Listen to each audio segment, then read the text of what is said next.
ఇన్ఫ్రాస్ట్రక్చర్లోనే మాకు compound wall కొన్ని సంవత్సరాల నుండి లేకపోవడం వలన మా యొక్క విద్యార్థులు అనేక సమస్యలతో ఇబ్బంది పడుతున్నారు సార్. అందుమూలన మాకు సంరక్షణ అనేది లోపిస్తుంది సార్. మీరు ఒకవేళ కాంపౌండ్ వాల్ని శాంక్షన్ చేయించి నిర్మాణం చేసినట్లయితే మీరు నిర్మించేది కాంపౌండ్ వాల్ కదా సార్, మా యొక్క బంగారు భవిష్యత్తు అని మేము భావిస్తున్నాం సార్. మరొక చిన్న విషయం ఏంటంటే, ఇప్పుడు మన కళాశాల పక్కనే సంక్షేమ హాస్టల్ ఉంది సార్, బాలికల వసతి గృహం. అంటే బ్యాక్ సైడ్ మొన్న వరదల కారణంగా అది వెనక వైపు, మన స్టేజ్ వెనక వైపే చాలా విధంగా ప్రభావితం పడింది సార్. అంటే ఒక చెరువులాగా ఏర్పడింది.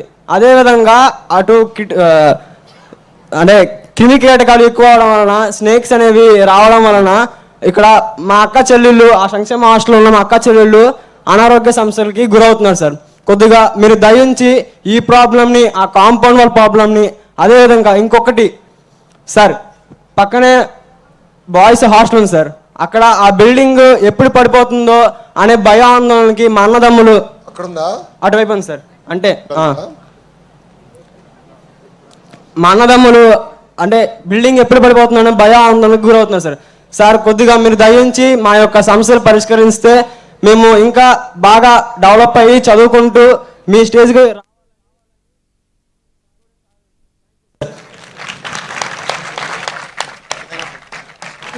రాజకీయ నాయకుడు అయిపోతావు అబ్బా. అందరు అంటారా రాజకీయ నాయకుడు అవుతాడు? కేవలం నీ గురించి కాదు, అందరి గురించి. ప్రత్యేక అక్కడ నీళ్ళుంది, ఇవన్నీ ఇబ్బందులు